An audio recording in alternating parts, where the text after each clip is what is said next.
نفذت القوة الصاروخية في القوات المسلحة اليمنية عملية عسكرية نوعية استهدفت ما يسمى بوزارة الدفاع للعدو الإسرائيلي في منطقة يافا المحتلة، وذلك بصاروخ باليستي فرط صوتي نوع فلسطين 2. وقد وصل الصاروخ إلى هدفه بفضل الله، وفشلت المنظومات الاعتراضية في التصدي له. وتعد هذه العملية هي الثالثة خلال 12 ساعة.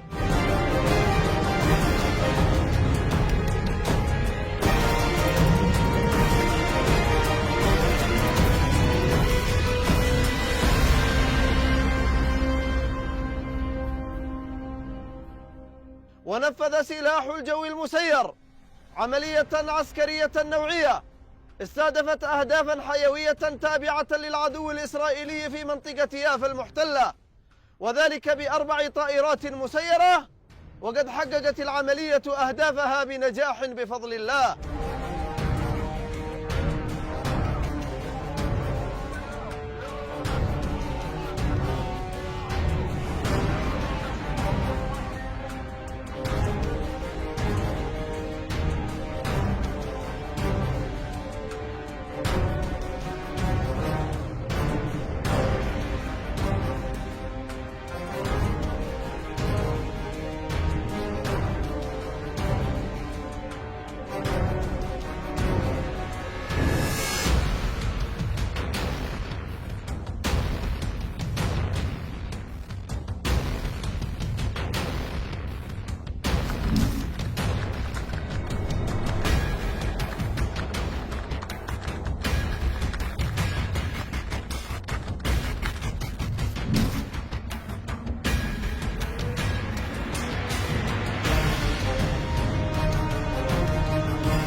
defenses are in shambles.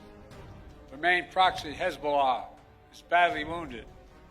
And as we tested Iran's willingness to revive the nuclear deal, we kept the pressure with sanctions. Now Iran's economy is in desperate straits.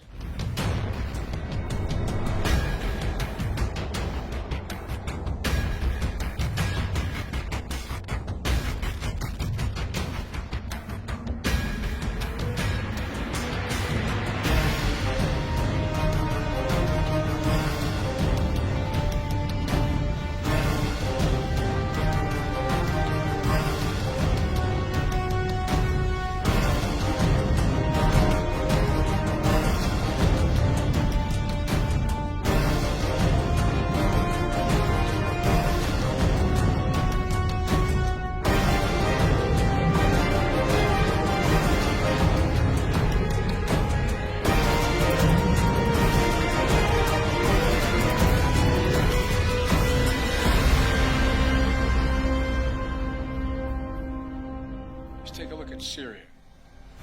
President Assad was both countries' closest ally in the Middle East. Neither could keep him in power. Quite frankly, neither really tried very hard.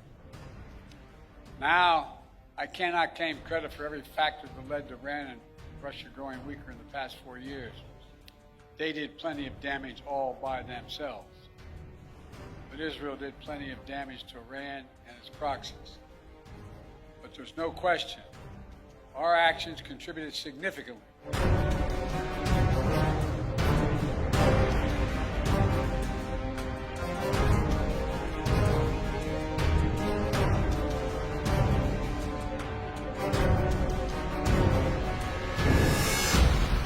And now major authoritarian states are aligning more closely with one another. Iran, Russia, China, North Korea. But that's more out of weakness than out of strength. So as the new administration begins, the United States is in a fundamentally stronger position with respect to these countries.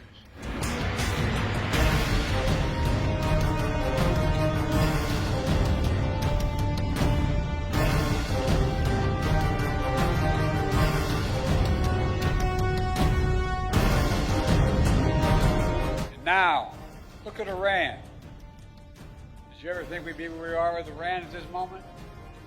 After those despicable attacks by Hamas on October the 7th, Iran directly attacked Israel twice with hundreds of ballistic missiles and drones. And twice they failed because the United States organized a coalition of countries to stop them and ordered U.S. aircraft to come to the defense of Israel.